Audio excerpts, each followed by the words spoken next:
Hello, welcome to Scented Pages. Welcome back to my channel, baby. I hope that you are having a wonderful Monday. Oh, here we go. Already, I'm starting off choked up. Honey, goodness. Wait a minute.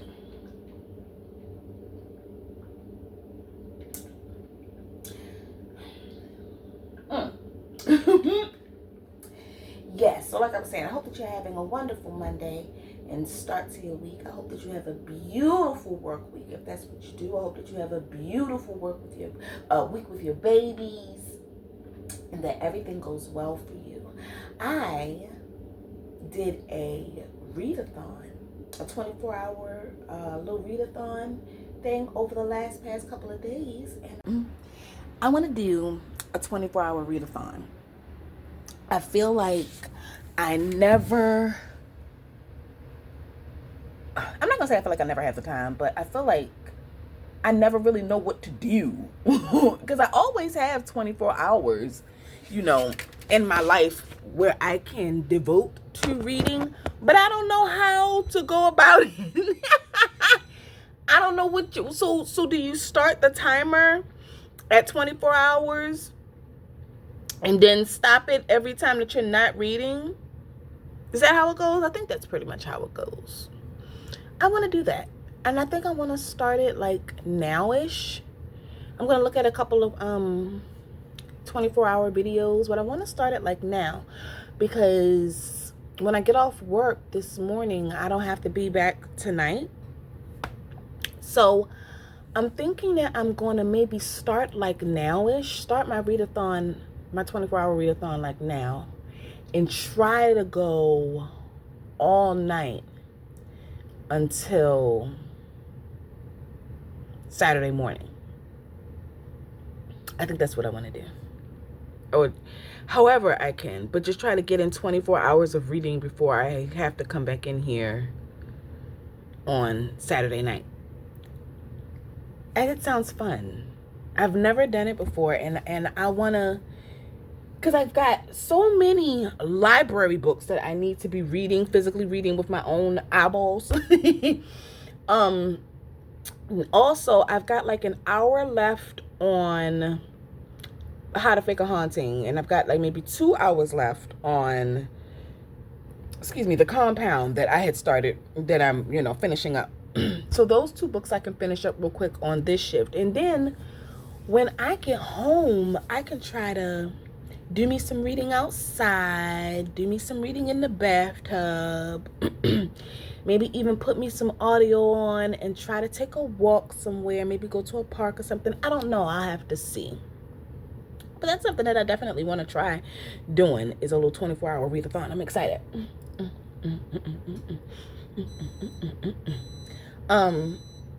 But yeah, I'm going to try my best to document it. Oh, I got my coffee. Hold on. I'm going to try my best to document as much of it as I can and to get as many books read as I can. So while I'm here, I'm going to start my readathon. I'm going to start my 24 hours now. I'm going to start it in a couple of minutes, in a little while, with finishing up those last 2 books, How to Fake a Haunting and The Compound. Then when I get off, I think I would like to devote the rest of that time to reading my library books, my physical TBR, because I'm really looking forward to those and getting some of that done. I want to try to put a real dent in my library book. So I'm going to try to, I do know, however, that trying to physically read with my own eyeballs for a whole 24 hours is going to be exhausting work. So I'm going to take it slow. I'm going to try to do as much reading as I can during the day. I know I'm going to get sleepy in the evening time, so that's probably around the time I'm going to probably try to get in the bathtub and do a little bit of reading. Around when I know it's going to make me, I'm going to be struggling to stay woke. But then, honey, if I don't make it, then I don't make it. I'm going to just stop my timer, and I'll be able to restart and finish up anything else that I might need to on Saturday morning. That sounds like a plan, right? I think so. I will keep you posted and let you know how I do. I don't know. I think that I think I definitely want to finish up the other mistress. I definitely think I want to take some time to finish up the other mistress and my Passion for the Heist. This is really good. So I think these two books might be the two books that I'm gonna try to tackle in my 24-hour readathon. I'm excited. Yay. Okay. Because I'm tired of carrying this one around with me. I've been carrying this one around for a while, but I really wasn't devoting myself to this the way that I should have, because I was doing my hair. But now that I'm not doing my hair and I've got some free time, I think I'm gonna try to put a finish to this. I'm already on like page 69. Yeah. All right, I'll catch you later. I wanted to talk to you about what I read. I finished up quite a few books, and it was really fun to have a set goal, right? A short set goal. So I just set my timer, not timer, the clock, the countdown clock for 24 hours. And I would just resume or pause it every time I, started and stopped reading. But what I liked is having a concentrated amount of time to just super focus on reading. That was fun because I was able to wrap up quite a few books. I read through one whole book in 24 hours. So I didn't do it like straight through. Of course I fell asleep. Of course I stopped and did other things in between, blah, blah, blah. But the majority of my time really was spent chunking down that 24-hour reading time. So I'm going to be inserting quite a few little clips in this video about my reactions, my real-time reactions to the books that I was reading as my time was going down. That was really fun. It was fun. It was something that I didn't know how to do it at first. So I kind of looked at a couple of videos and saw what the other little booktube girlies were doing and how they did their 24 hours and 12-hour readathons. And it always seemed cute and fun. So I took a couple of notes. I even think I read like a little blog post about it. Took a few notes, got my little self together, and I just focused on these books, honey. So let's get into it, because it was fun. I have 5 books to talk about with you. And the first is The Divorce by Freida McFadden. I love her. Oh my goodness, I'm definitely a Freida reader, honey. So the description goes, what is a happily ever after really worth? Naomi was living the quintessential love story. Boy meets girl, they fall in love, get married, buy a dream house, start a family. Then he kicks her out, hires the city's best divorce lawyers, drains their account, and takes up with the 20-something.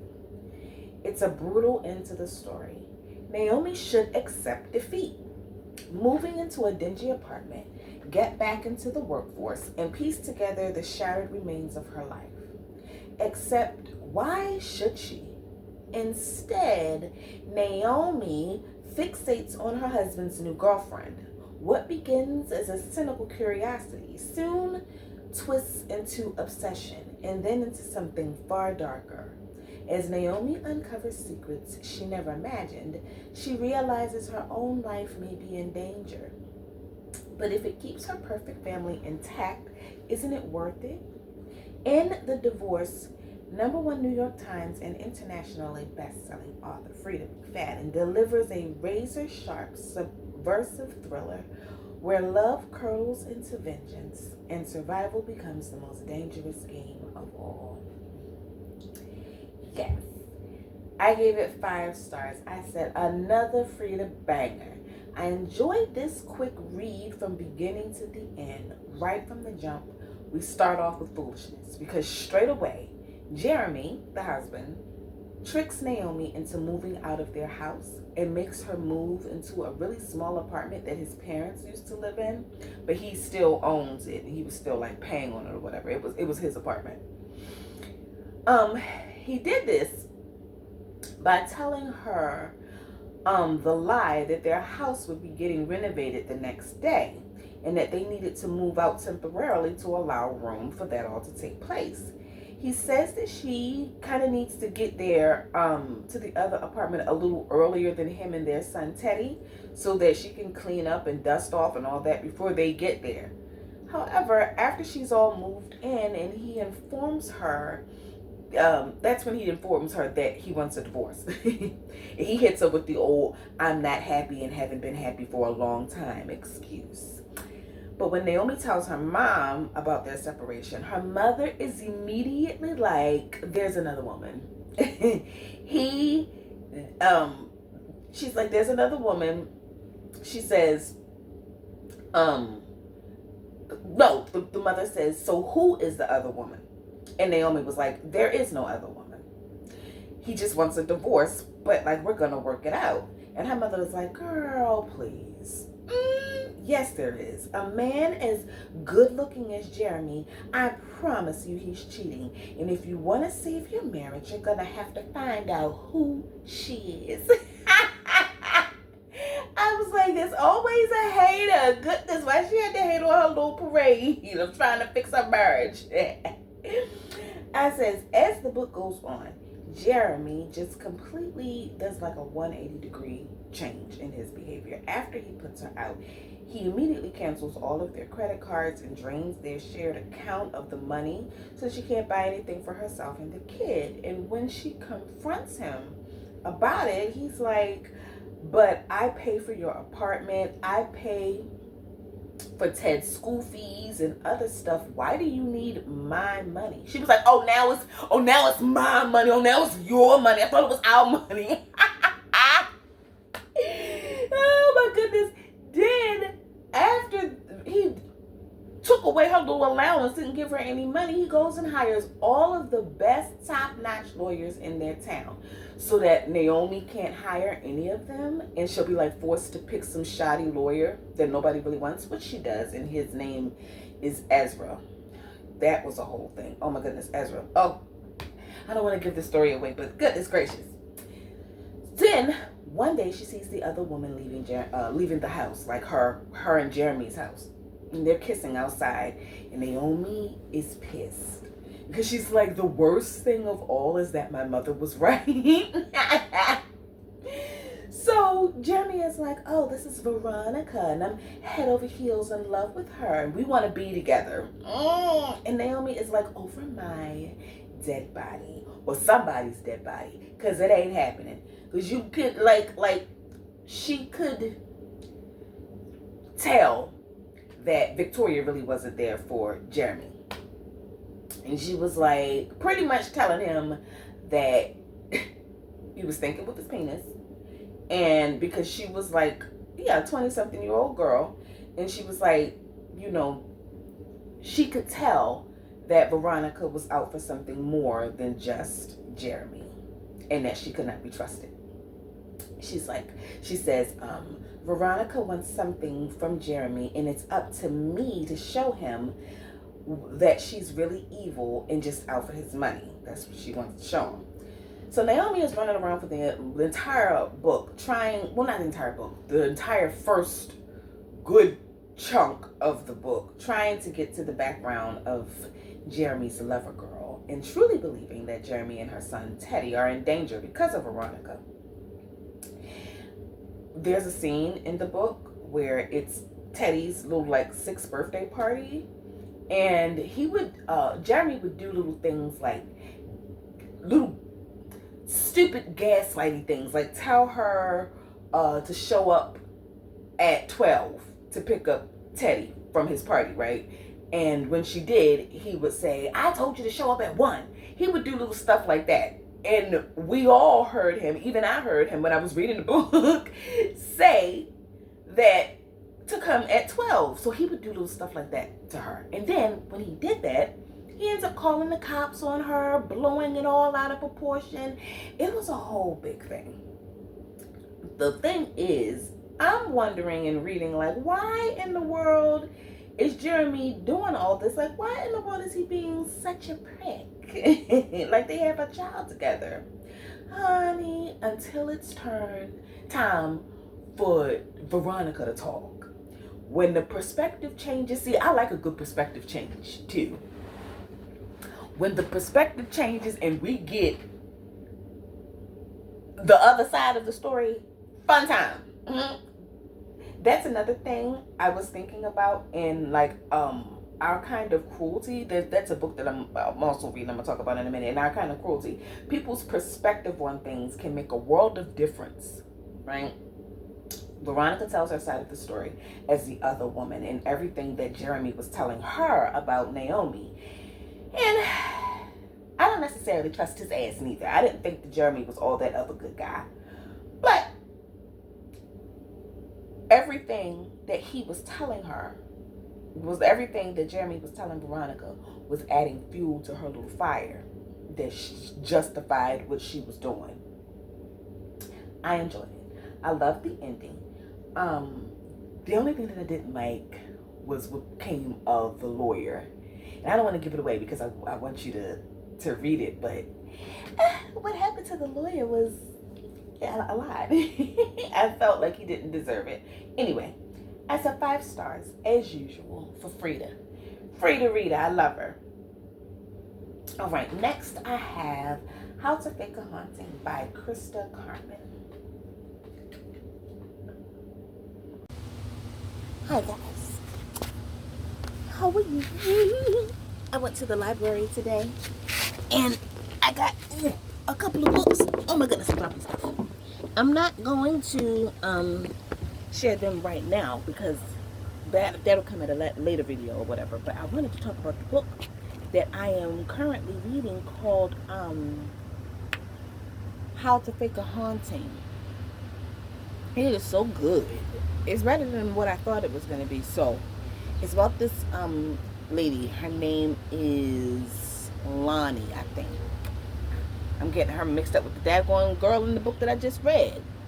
But yeah, I think it was Lonnie, and I made the correlation between the book that I just read and her. Lainey. Maybe her name is Lainey. I think it's Lainey. Anyway, at any rate, the main character of the book has had it with her husband Callum's ways. He is a drunk and she's over it. And so instead of her like just telling him to either go to rehab or she's leaving, telling him to either, you know, quit drinking or I'm taking the kid and leaving. I think the little girl's name is B. She decides to haunt him, to fake like their house is haunted. She hooks up with her best friend, her homegirl Adelaide, and they together pranking this daggone man in his house, and she just gaslights him for the entire book that the house isn't haunted, and she is terrible.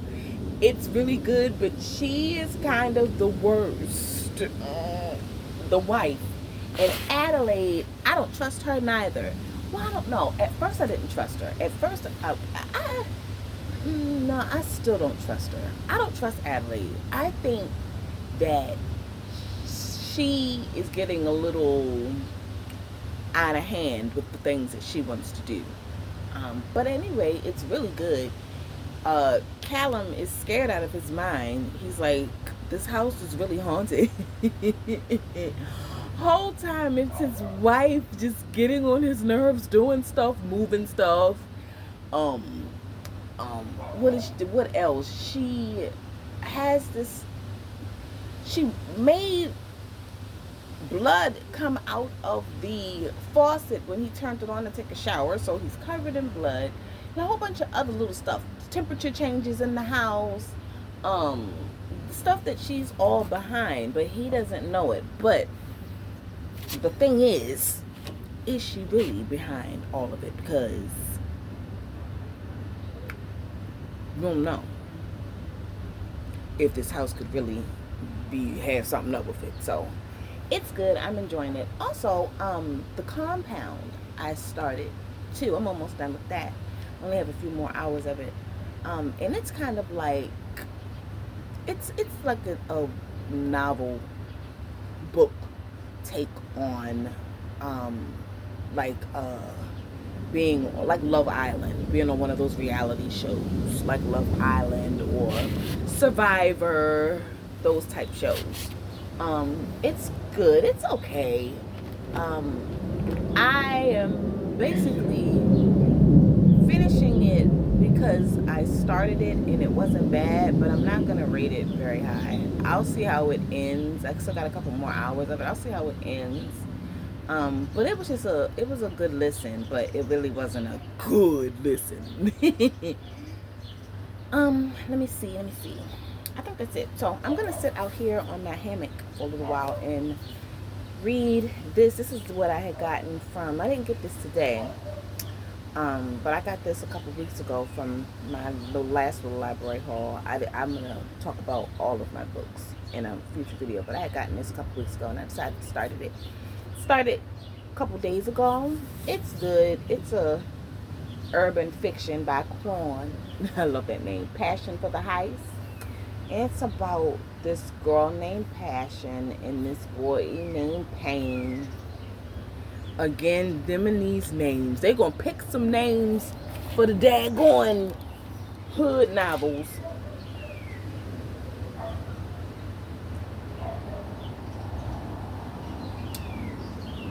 But I haven't really gotten too far into it. Something about she loses a locket.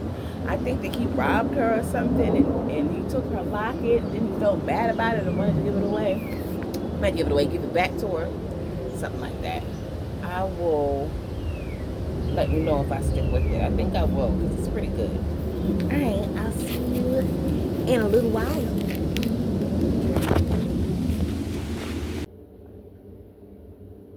This was good and fun. I gave it 5 stars. The description goes, Laini Taylor is being pushed to the brink by her alcoholic husband, Callum. Prone to hallucinations and erratic behavior, it's only a matter of time before he puts Lainey's life and that of their daughter, Beatrix, in jeopardy. A divorce and full custody is out of the question. In Callum's words, over my dead body. Lainey's sympathetic friend Adelaide has a wild solution. They'll stage a haunting so convincing it will drive Callum out of Lainey's life for good. Nothing too over the top, strange smells, noises in the walls, and flies unleashed along the windowsills. It could work. Considering Callum's alcohol-induced night terrors, he's already close to broken. With each new scare, Lainey is closer to seeing the haunting through to its bitter, freeing end. But in a house filled with so much rage, resentment, and fear, it is any wonder that Lainey and Adelaide's plan goes horribly wrong. As their fake haunting spirals into something no one can control, Lainey discovers that the only way out of this frightening trap is to join forces with Callum or die trying. This was good. Now, the part here where it says, but in a house filled with so much rage, resentment, and fear, is it any wonder that Lainey and Adelaide's plan goes so horribly wrong? That's important. That sentence ties very closely into the storyline and into the ending of the book. It was good. I really enjoyed this one. It was different. It was a different take on the haunted house trope. Just do it yourself. I've been deep into haunted houses lately and I'm having fun. In this one, Lainey has had it with her husband Callum's drunken bullcrap. At this point, he is becoming a liability to herself and their daughter Beatrix. So she decides to recruit the help of her best friend Adelaide to haunt him out of their house. And I'm on her side about it because you gonna get up off of my homegirl Lainey's nerves, Callum. That's funny. I said, not her haunting him to make him look. That's hilarious. I had a good laugh. I said, So she decides to recruit the help of her best friend Adelaide to help him, to haunt him out of their house. Now you might be asking what I did. Well, why didn't you just give him an ultimatum? Why not just tell him to either go to AA or she's gonna leave? Because then we wouldn't have a book. We could have nothing. We would have nothing to do if these characters did the sensible thing. So let the haunting begin. Lainey and Adelaide drove that poor man crazy, and it made him want to drink even more. And I just bet so. And every time he would say something about like the little haunting events and things that was going on around in the house, she would just gaslight the hell out of that poor man. And like make everything about she would just blame everything on his drinking and him being drunk. It was hilarious. Which, okay, I get that drinking absolutely does make everything worse. Especially when you're already not in a good place in life. It does magnify bad things. But going through the trouble of haunting your own home is doing entirely too much. Just leave and let the courts sort out custody and all that other mess. She says specifically why she didn't want to go the stand-up route. You know, it was because of her daughter and some other things I can't remember. But so what? You don't haunt your own house to try to make a guy leave. You just leave. I was giving Adelaide the side eye for the entire book, but I did like the ending, and I like the message of humans doing more damage to a house than any outside ghosts and demons. People bring their own demons with them to these homes and commence to having the worst kinds of spirits in the house, in the walls, and in these confined spaces of their dwellings. And then they wonder where these quote-unquote demons come from. The house's occupants and everything that they're doing inside. I believe that that's why some spaces and places, homes, feel heavier than others, because a lot has happened in them. Not that there's necessarily like a physical demon walking around in it or something, but just that it has a lingering spirit over the house of like maybe a spirit of depression or anger, alcoholism, laziness. All kinds of heavy emotions linger in places. It was good, and I liked the ending message behind it. The ending was good. The whole book was full of action, honey. 5 stars. I had a ball reading it. Not her haunting her husband. It was good. Okay, so next I have The Compound by Aisling Rawle. I hope I'm pronouncing that right. Yeah, Aisling should be right. Rawle. I gave it 3 stars. The description goes, nothing to lose, everything to gain. Winner takes all. Lily, a bored, beautiful 20-something, wakes up on a remote desert compound alongside 19 other contestants on a popular reality TV show. To win, she must outlast her housemates while competing in challenges for luxury rewards, such as champagne and lipstick and communal necessities to outfit their new home, like food, appliances, and a front door. The cameras are catching all her angles, good and bad, but Lily has no desire to leave. Why would she, when the world outside is falling apart? As the competition intensifies, intimacy between the players deepens, and it becomes increasingly difficult to distinguish between desire and desperation. When the producers raise the stakes, forcing contestants into upsetting, even dangerous situations, the line between playing the game and surviving it begins to blur. If Lily makes it to the end, she'll receive prizes beyond her wildest dreams. But what will she have to do to win? Addictive and prescient, I guess that's the word. The Compound is an explosive debut from a major new voice in fiction. It will linger in your mind long after the game ends.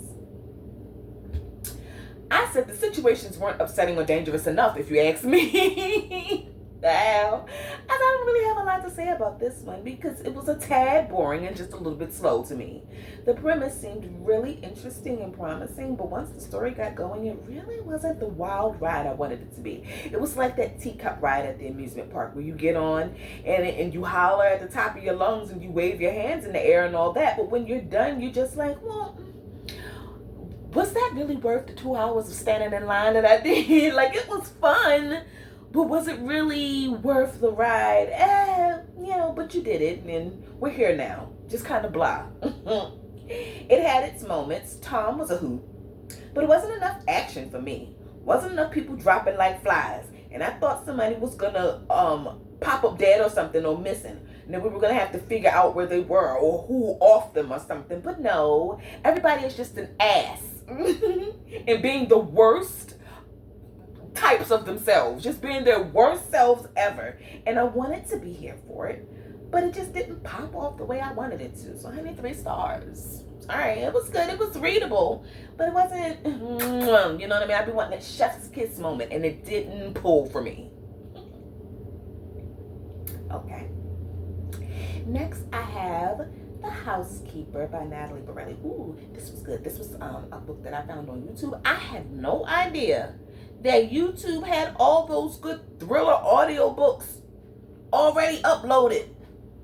I done put so many in a separate playlist, honey. I done made my playlist, made my TBR that much longer. Like I need another book to read.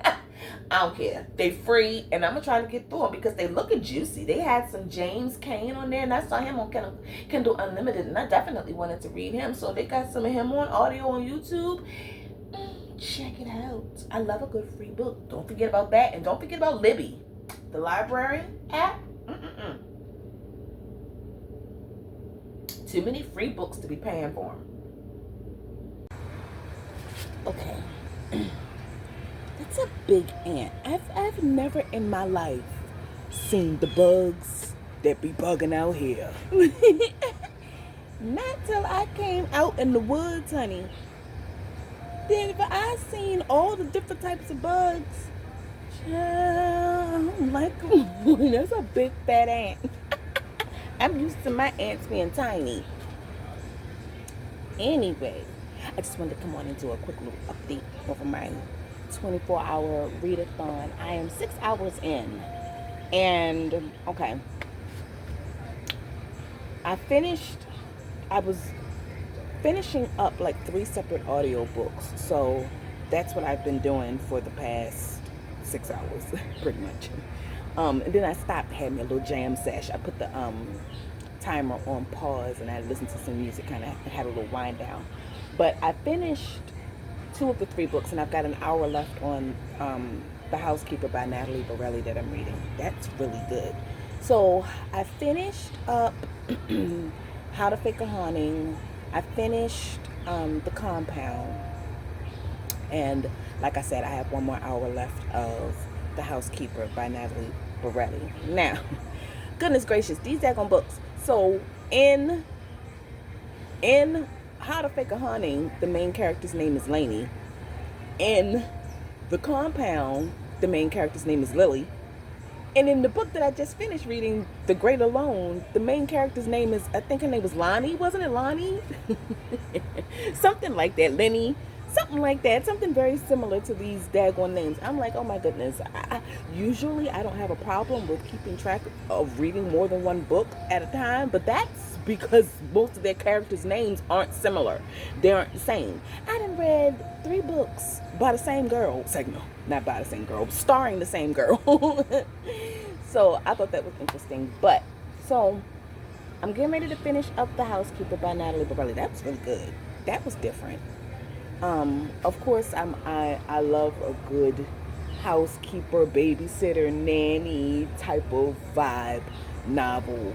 But this one it was juicy. First of all, from the beginning to the end. It's on YouTube for free, a little audio listen. And this one had a different kind of vibe to it, because the twist was twisting. It was definitely a twister. And the bad guy is not who you think. and at least that's not. At least it's not. It's. I mean, it is who you think she is. The main character is not good, but she gets her comeuppance, I should say. um, I can't wait to finish the last hour of that, and then I don't know. I'm in a mood, so I like to kind of vibe read. And now that Natalie Borelli has got me in a mood, like I'm thinking that I want to hit another one of her books right behind this one. There's another one on YouTube called Finders Keepers by her that sounds pretty good, and there was one more. She has, I think, Unforgivable and Unforgettable. She's got a couple different ones. I'm feeling like instead of me physically reading for the next few hours, I might start another one of her books and just start it, get a good chunk of it um, read or listened to, and then start my library books. Because I definitely have to put a dent in those daggone library books. So there's that. That's my update. I don't really want to talk about what How to Fake a Haunting and the compound was about all over again because I already pretty much told you. And when I'm going to get deeper into all of that with my review. So I will be back in a little while to tell you which Natalie Borelli book I started, the ending of The Housekeeper, and when I'm gonna finally get into my library TBR. Because I don't know if right now I'm in the mood for, I'm thinking The Other Mistress. I really need to finish that one. So I probably will start that next and get that done so that I can take that back to the library. All right, see you. I got my coffee. Okay, The Housekeeper by Natalie Borelli. The description is when Claire, oh no, she's a liar, she's a stalker, she's in your house.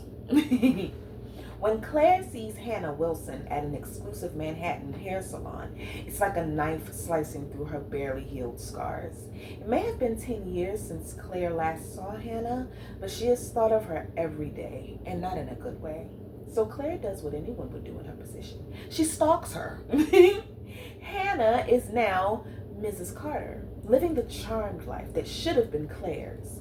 It's the life Claire used to have before Hannah came along and took it all away from her. Back then, Claire was a happy teenager with porcelain skin and long, wavy blonde hair. Now she's an overweight, lazy drunk with hair the color of compost and skin to match. Which is why when Hannah advertises for a housekeeper, Claire is confident that she can apply and not be recognized. And since she has time on her hands, revenge on her mind, and a talent for acting, because what better way to seek retribution and redress than from within the beautiful Miss Hannah Carter's own home? Except that it's not just Claire who has secrets. Everyone in that house seems to have something to hide. And now there's no way out.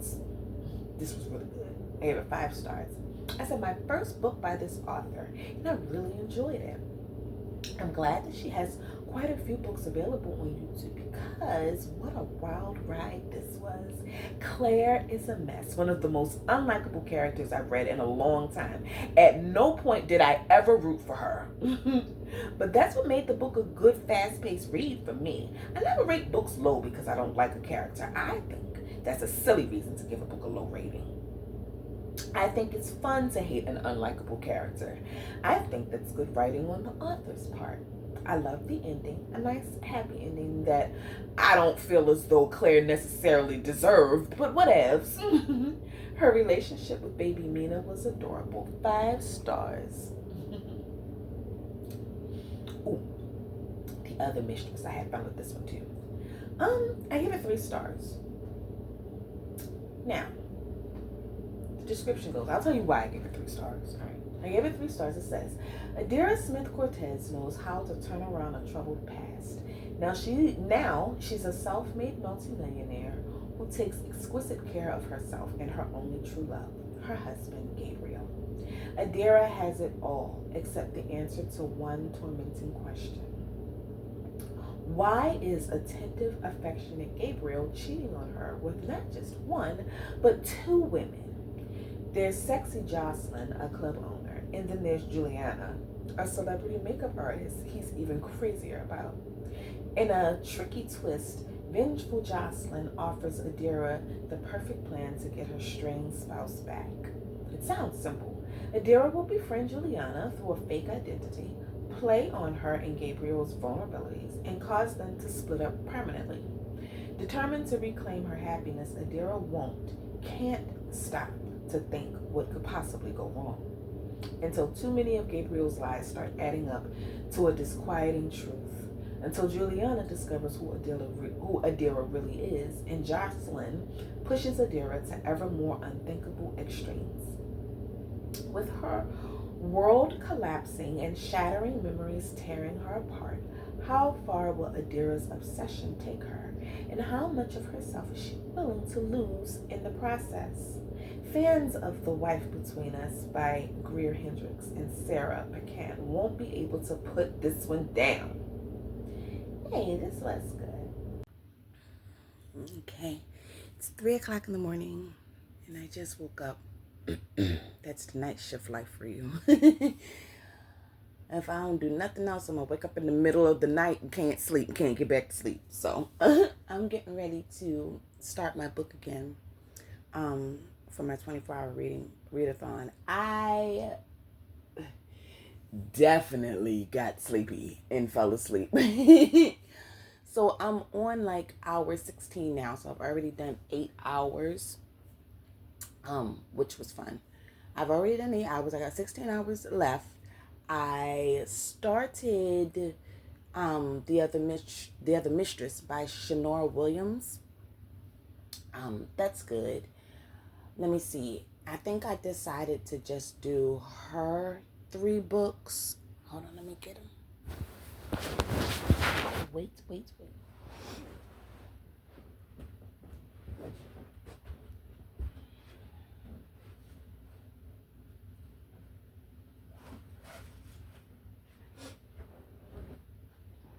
And I'm gonna just do these 2, The Other Mistress and The Perfect Ruin by Shanora Williams. I am about 100 or so pages in on this one, about chapter 31. I'm enjoying it. Let me see. This is about a girl, Adira, who discovers that her husband, I think his name is Gregory or something, has been cheating on her with not just 1, but 2 other motherfuckers. 2 other women. And while the one girl, she confronts, her name is Jocelyn.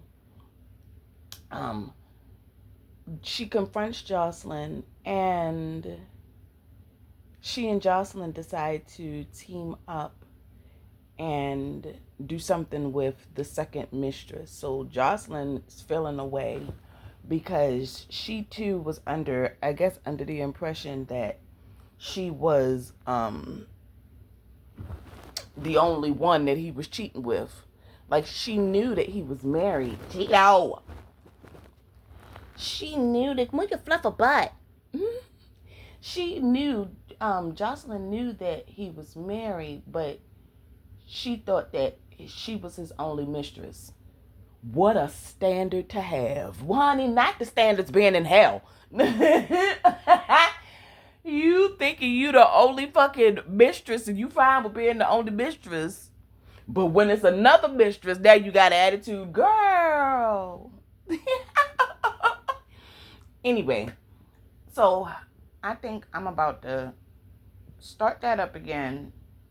Maybe make a cup of coffee.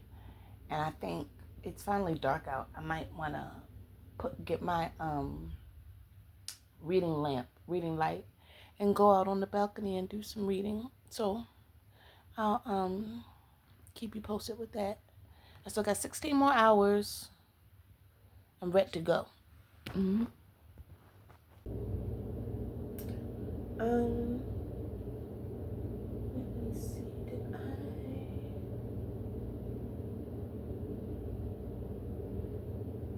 This was good.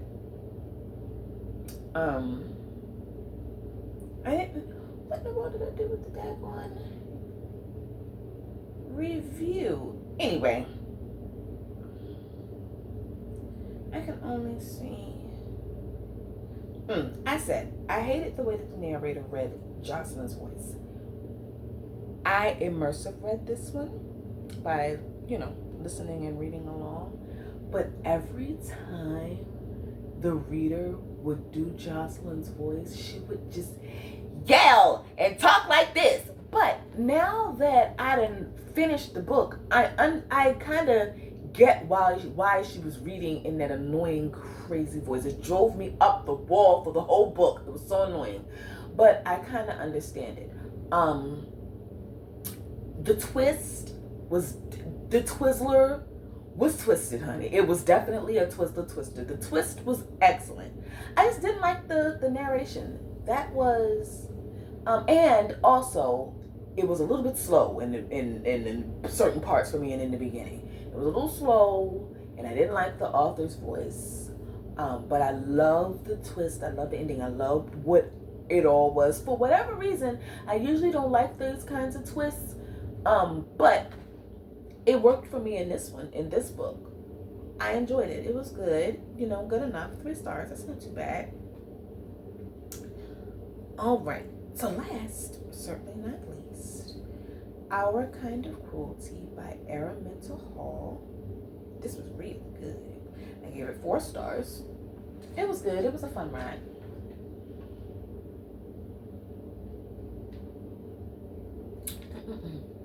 Tell you drinking ice water. It's good. You got your water. Make sure you drink your nice couple of big jugs a day. I try to drink at least 40 ounces or more. Okay, 4 stars. It says, I don't have to read it because I'm going to enter my clip in. We're already read it. It's been fun figuring out and doing a little bit on CapCut and doing a little bit of editing on my own. Okay, it's time for a little update. I've got about 6.5 or so hours left of the 24-hour readathon. I am almost done with The Other Mistress. I've got maybe I'll say less than 3 hours of that left to go. It's good, but it's not going in the direction that I thought it was going to go in. I thought that Jocelyn and Adira was going to give, what's the daggone other side chick's name? I can't even think of her name right now. So it's Jocelyn, Adira, what's the girl? Juliana. I thought that Jocelyn and Adira were really gonna hand Juliana her tail. But it hasn't really gone that way. That's what I was looking forward to. But it's still good, and I'm gonna definitely finish it up to see the end finale and to see what all happens. They still could go in that direction. They still could get her, but it's not looking like that's that. I don't know. I can't judge it right now because I'm not done. But so far it's good and I'm enjoying it. But I put that on pause after listening to it for so many hours, and I did a little flash look at The Perfect Ruin, which is also by Shannara. That seemed like it's going to be good. I feel like I'm going to enjoy that. I did just a little quick, about 15-minute read. But I was kind of like in the mood for a little something to break up the Shannara Williams a little bit. So I am doing listening to, where is it right here?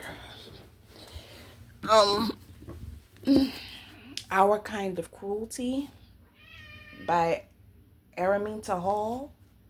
It's good. It's about this couple who has issues. Long story short, they've got a lot going on.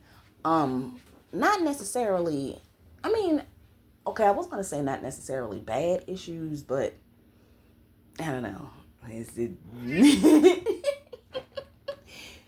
They like to play this game called The Crave, where they'll go out into like a public place and she'll try to seduce some stupid guy, but just before she does, and just before things get out of hand, she has this little signal for her boyfriend to come and rescue her, and that just turns them on and blah blah blah blah blah. Ciao. Anyway, now though, it's coming from the perspective of the guy being in jail, because I think that let me see. Okay, it says Mike Hayes. I like how it's got, this is a love story, and then it's crossed out. Oh no. It says Mike Hayes fought his way out of a brutal childhood and into a quiet, if lonely, life before he met Verity. V was the first person to understand him, to love him. In return, Mike has dedicated his life to making her happy. He's secured the right job, he's found the perfect home, he's sculpted himself into the physical ideal V has always wanted.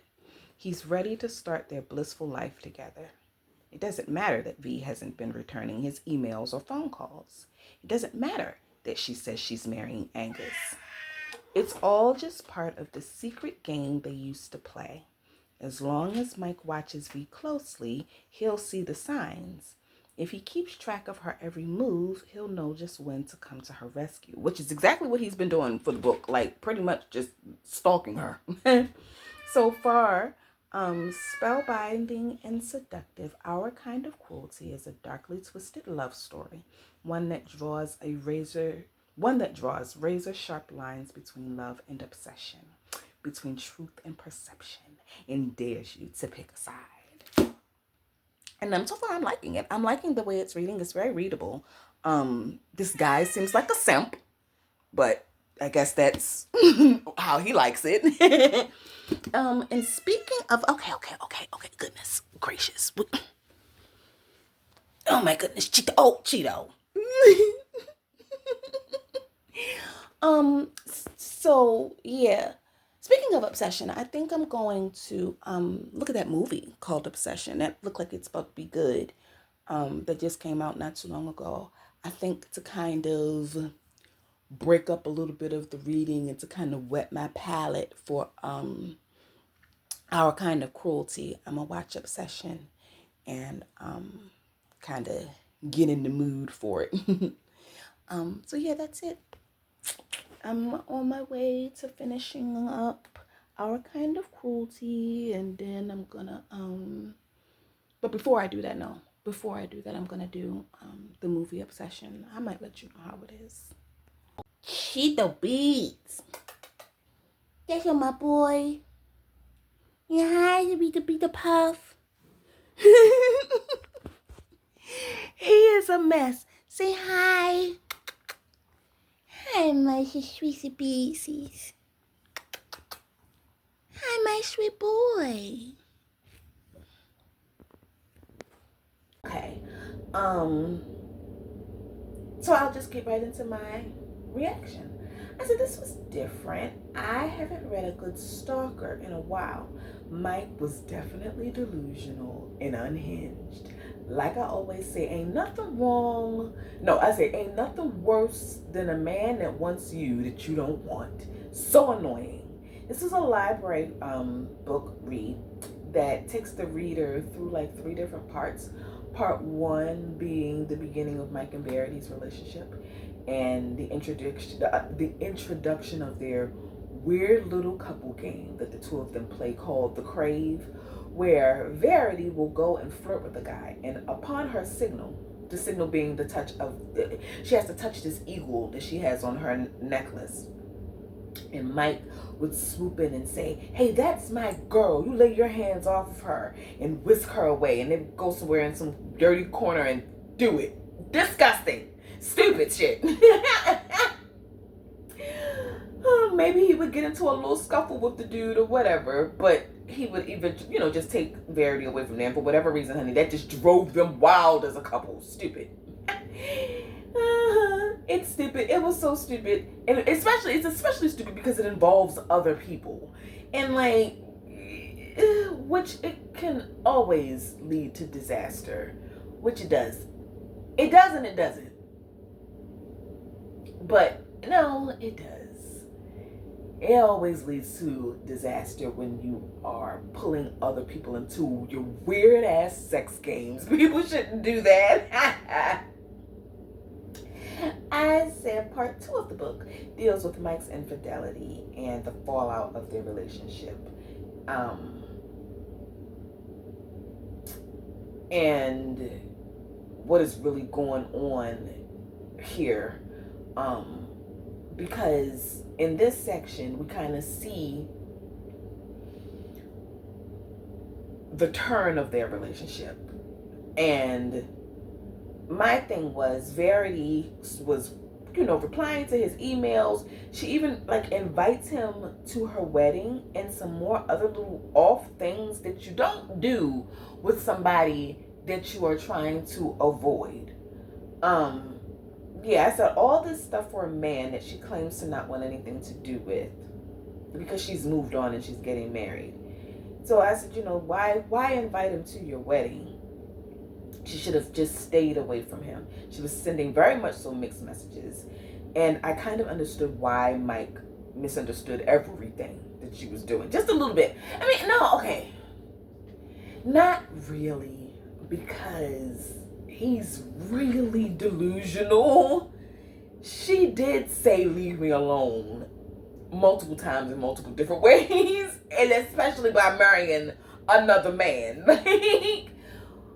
But that was the way that they played their little stupid game. I don't know. It was silly, but it was really good. I said in the third part is dealing with a trial, honey. There was no particular twister twizzlers. I said the ending was good and opened, but I liked it this time. Usually I don't like story endings where I'm like, oh, I wonder what's going to happen next, or I wonder if something can happen next. I don't like open-ended endings to stories, but I enjoyed this one. I like this ending. It was satisfying, though not, wrapped up tightly. It even had a few, laugh out loud moments. Whenever Mike would mention to other people in the story about he and Vanity's crave game, and it would go over their heads. It was absolutely hilarious.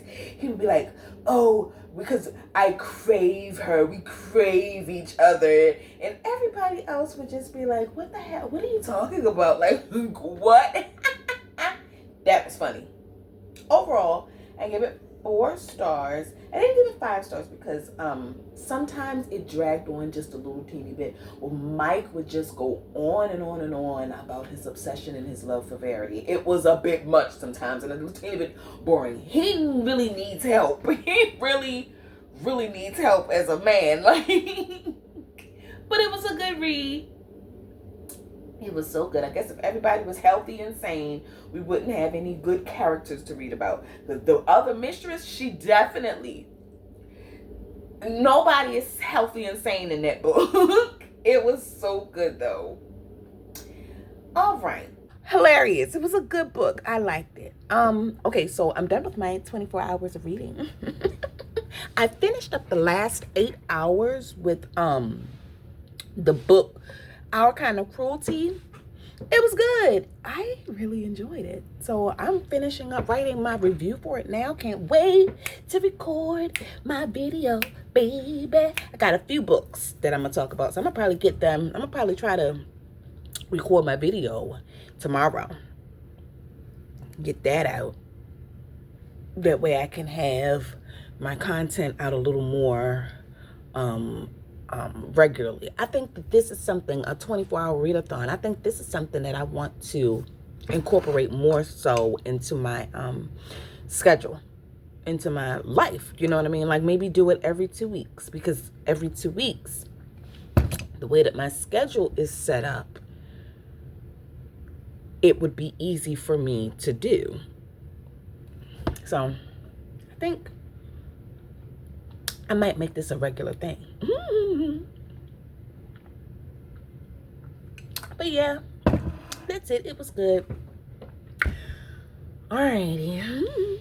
I think that's it. Let me see. Now I'm getting ready to get into my library book, Animal by Quan. I've never read him as an urban fiction author. I've never read him before. I'm excited about reading him. Let me see. What else?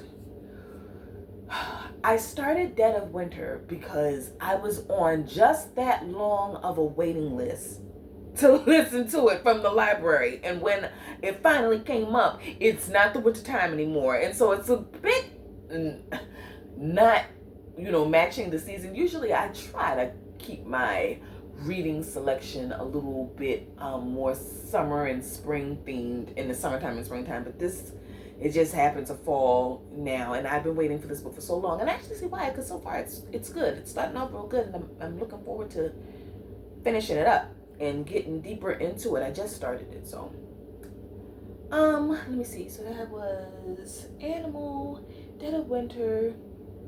Let me see. I think I started another one.